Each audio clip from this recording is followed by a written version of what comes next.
These men on skis are soldiers in the United States Army. They are members of a special military organization, which was until recently highly classified. Today, for the first time, their story will be told on The Big Picture.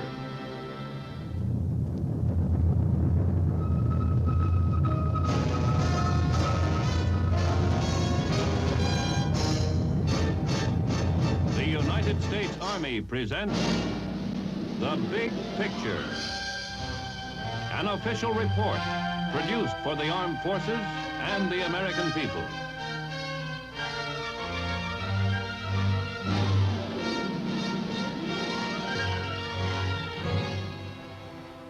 One of the great mountain chains of Europe, the Alps, stretch from the Gulf of Genoa to Vienna, rising between the plains of northern Italy and southern Germany. The town of Bad Tolz lies in an alpine valley near Germany's Swiss border.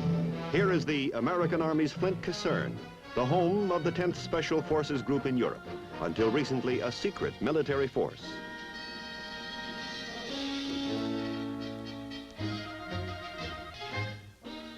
The 10th is one of 3 Special Forces groups located in Europe, in the continental United States, and in the Far East. The primary mission of all Special Forces units is to train and organize guerrilla resistance in enemy-occupied territories. This mission, of course, extends to enemy-held terrain where and when liberation movements develop.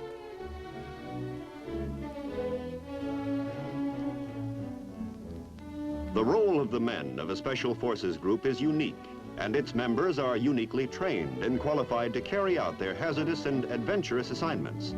Every man is a volunteer who has passed rigorous testing. The average Special Forces team is composed of 2 officers and 13 enlisted men. Every member of the team is first trained in a particular specialty: demolition expert, communication specialist, and the like.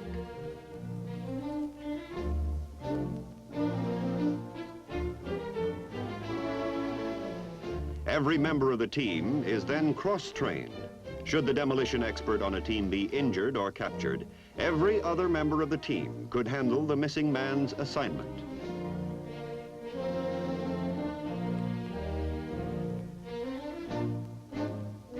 Actually, a Special Forces team member combines all the attributes of an instructor, a paratrooper, light and heavy weapons expert, and medical specialist.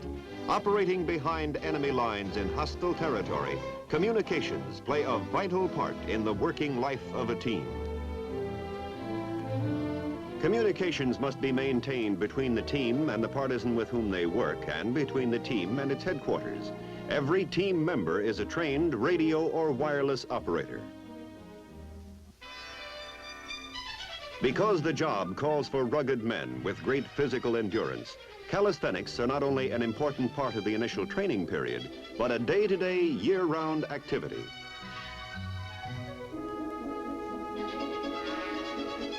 At least an hour a day is spent in muscle building. Periodic physical fitness tests guarantee that the team members are always in top shape. In no other branch of any of the United States military services is the standard of physical fitness higher than in Special Forces.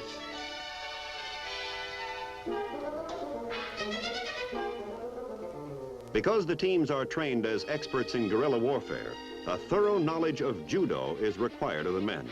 Among the groups at Bad Tolz, a man's hand is as deadly a weapon as a rifle or hand grenade.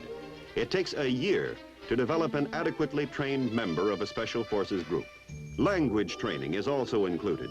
Additional months are spent in achieving the razor sharpness required in all the skills essential to the general mission.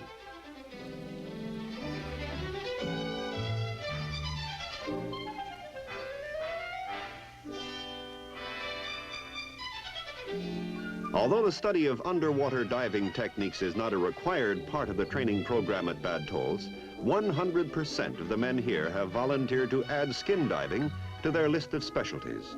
Strong lungs are essential in mountain climbing, cross-country skiing, and any sort of airborne operation. Practice with aqua lungs helps to develop lung power. Underlying the entire Special Forces training program is the cardinal rule: learn to operate in any and all physical environments. In mountains, in snow, in the desert, the jungle, even underwater.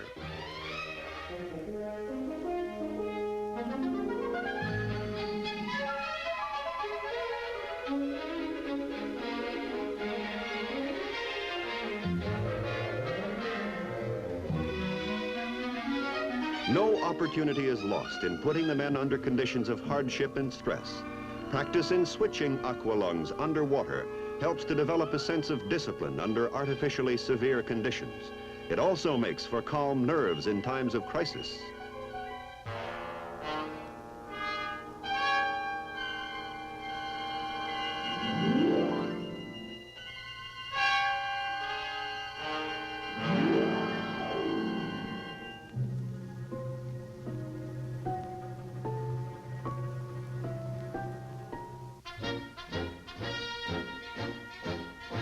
Because of their alpine setting in the area of their operations in southern Germany, mountain climbing skills are demanded of the 10th Special Forces Group.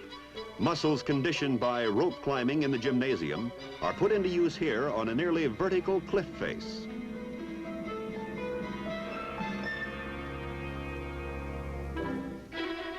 Team members must be as adept at descending mountains as they are at ascending.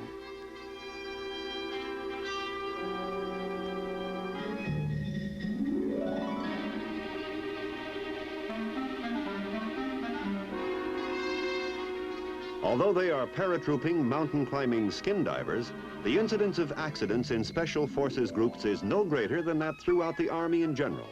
This is solid evidence of the high degree of skill attained by these guerrilla warfare specialists.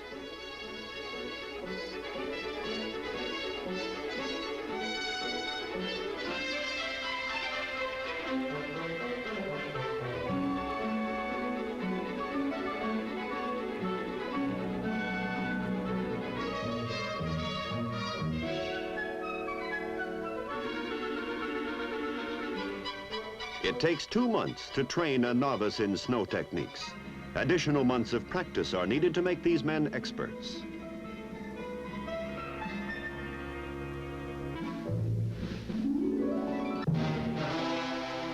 To develop endurance among the Special Forces teams, 20 or 30-mile cross-country hikes on snowshoes are routine.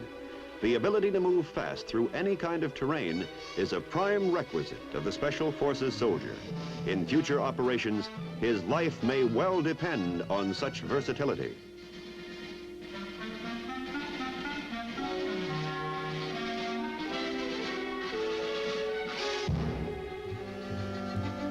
Every team member is taught the basics of first aid and emergency medical treatment. More than that, one member of the team is a medical specialist. His rating is far higher than that of the ordinary medic. He is qualified to perform simple operations in the field, such as an appendectomy.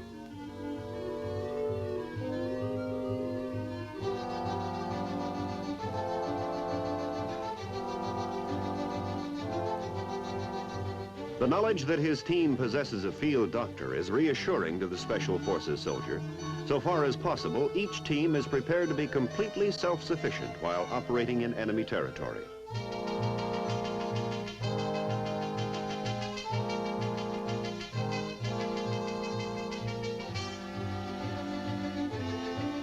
Although there are parachute rigging experts attached to the Special Forces group, every team member is also taught to rig a chute.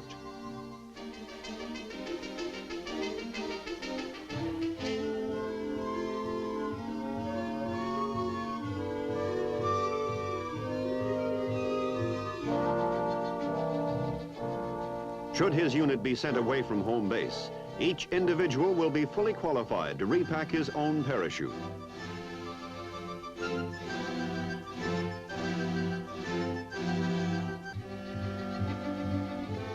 A thorough understanding of how his parachute works gives the jumper added confidence just before diving out of the plane into space. Each man will be equipped with 2 chutes, the emergency chute and the larger backpack T-10. This is an improved model of the parachute worn by airborne troops in World War II.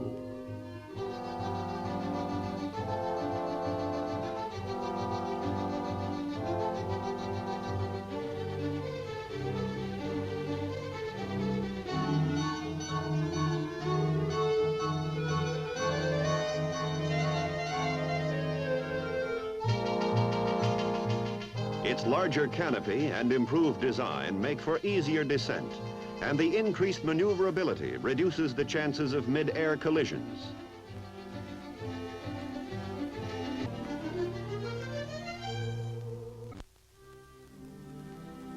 During field training missions, the many and varied skills of the Special Forces teams are put to test. A typical mission involves 3 different groups from Bad Tolz, the attack unit being briefed here, another group who will play the role of partisans, and a 3rd unit, which will act as an aggressor force. At this joint briefing, the drop zone is described and important landmarks pinpointed.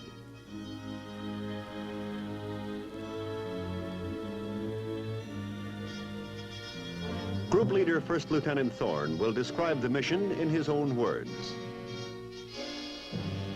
At 0400 hours, my team, Killer Group Wolfhound, was shooted up and ready to board. Our mission was to meet with an underground partisan band and to help them destroy a vital railroad bridge in aggressor-held territory. The bridge was nestled in a narrow valley which the Air Force hadn't been able to bomb. Just getting to the bridge site was going to be tough enough. To really make things interesting, we'd been ordered to accomplish our mission within a limited time period.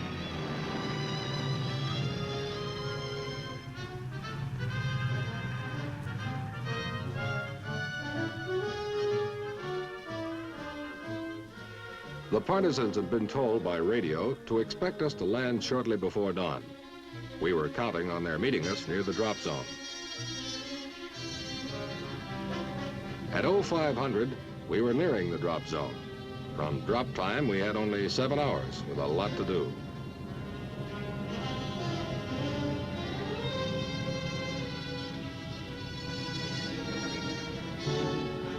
We hit the drop zone on time.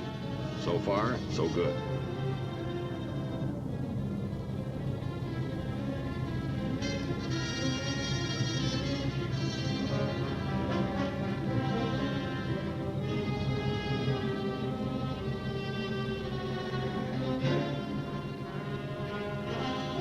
The partisans are right on the spot, ready to give us a hand when we land with our supplies and equipment. With us, we brought skis, radios, weapons, demolitions, and medical supplies for ourselves and the partisans.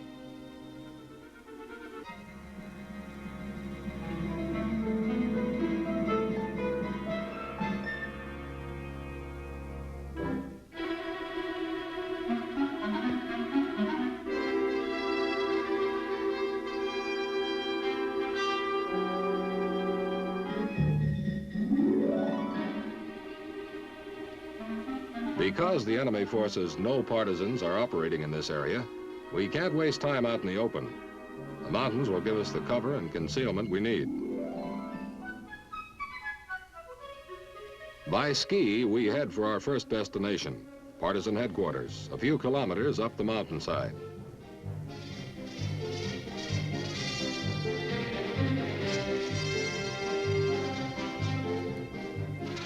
For their headquarters, the partisans have selected an abandoned woodcutter's hut. From the drop zone to here, we haven't passed another building or another person. The hut looks like a perfect jumping-off spot for our mission.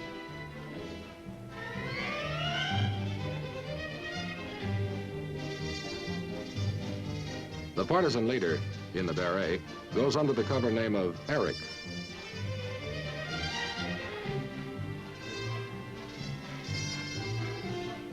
As well as demolitions for our primary target, the bridge, we've brought along anti-personnel mines.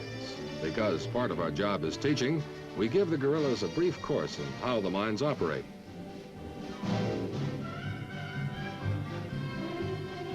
All but 2 of Killer Group Wolfhound will be heading for a highway near the bridge.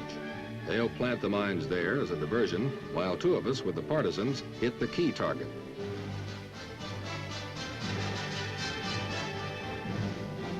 It's 0700 hours when we're ready to leave the hut. 5 hours left to complete the mission. And according to Eric, who speaks English and German, we've got nearly 20 kilometers of rugged country to cover in that time.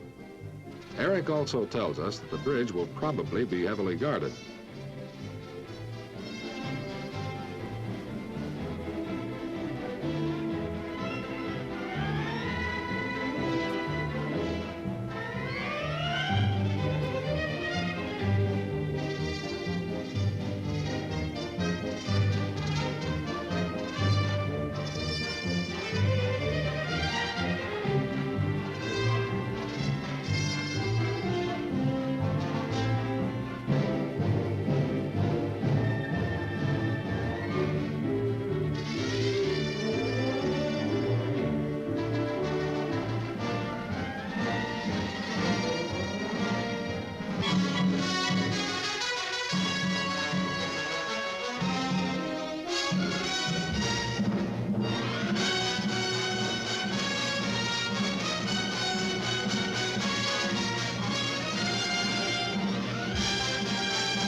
When we're within a few hundred meters of the bridge, we place our skis facing the way we've come. Once we hit, we want to get out of there fast.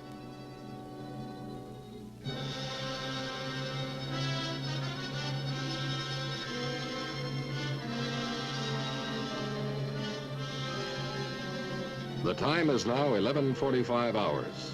The cross-mountain hike took longer than either Eric or I figured. Now we have less than 15 minutes to line up our operation, strike, and be on our way.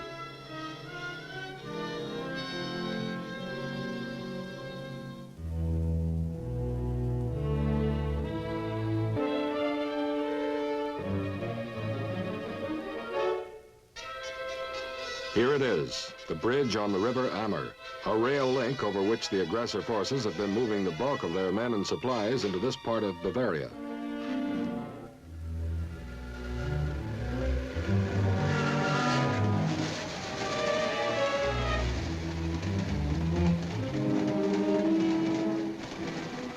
And, as warned, the bridge is heavily guarded.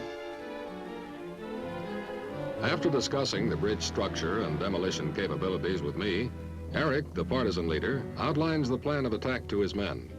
They'll split into two groups, one for the guards, the other to ready the M3 explosive charges and wiring.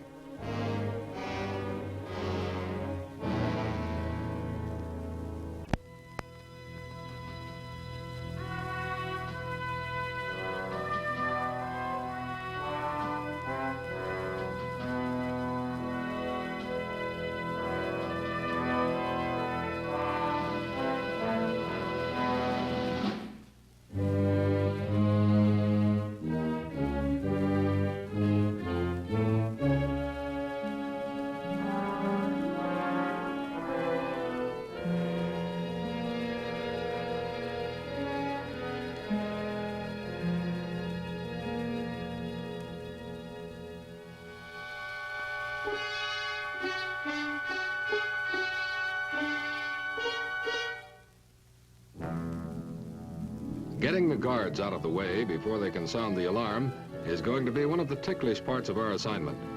If the rest of my team and the other partisans have done their job, a large part of the aggressor's forces will be off on a wild goose chase.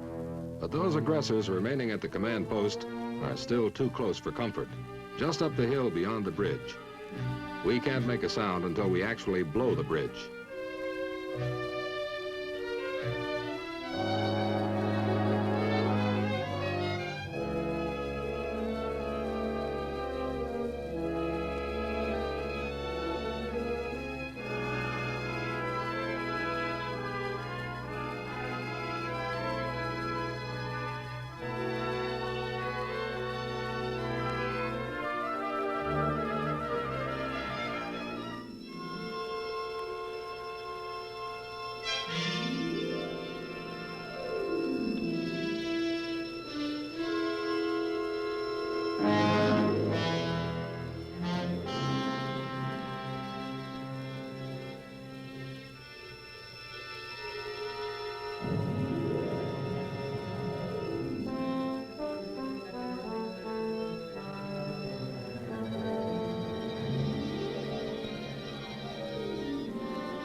Time's running short.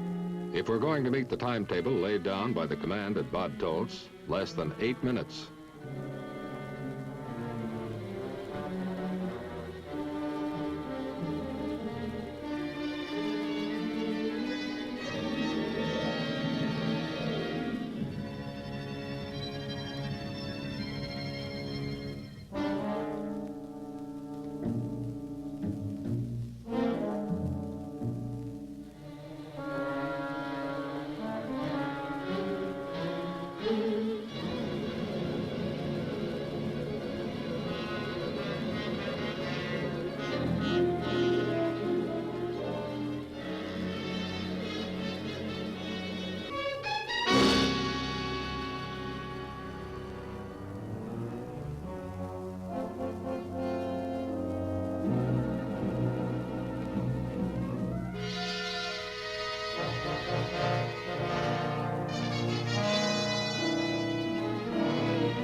The bridge explosion has alerted the aggressors of our activity. They have dogs and men who know the terrain. Should they overtake us, our mission will only be partly successful. We've got to move fast and keep distance between them and us.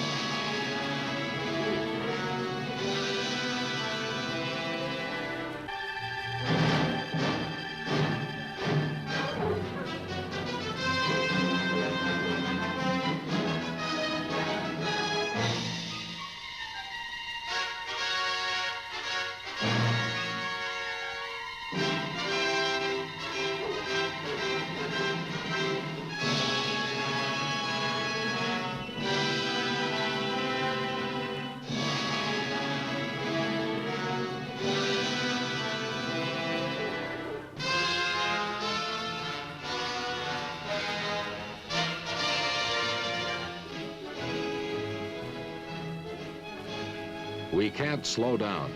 This is when our endurance and training must pay off. Eric can still see aggressor patrols in close pursuit.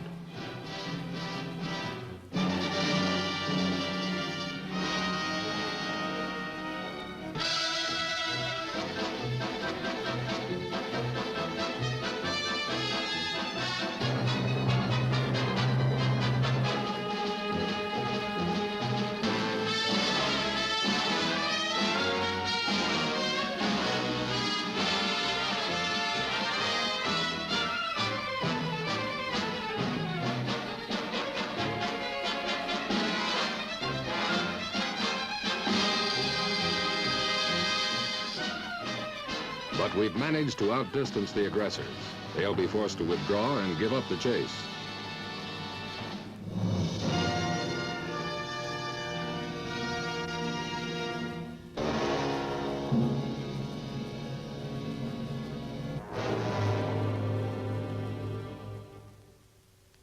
And so, mission accomplished successfully. The team has a right to feel proud, but that doesn't mean they'll be resting on their laurels.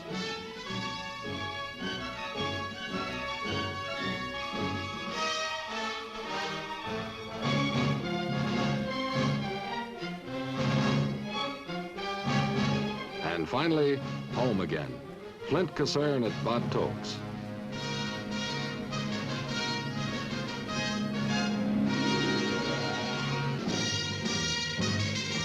Tomorrow, they'll be out for more training, climbing mountains or making practice jumps.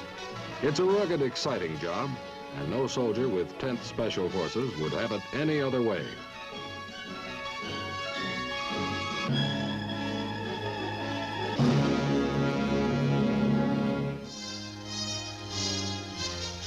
The Big Picture is an official report for the armed forces and the American people. Produced by the Army Pictorial Center. Presented by the Department of the Army in cooperation with this station.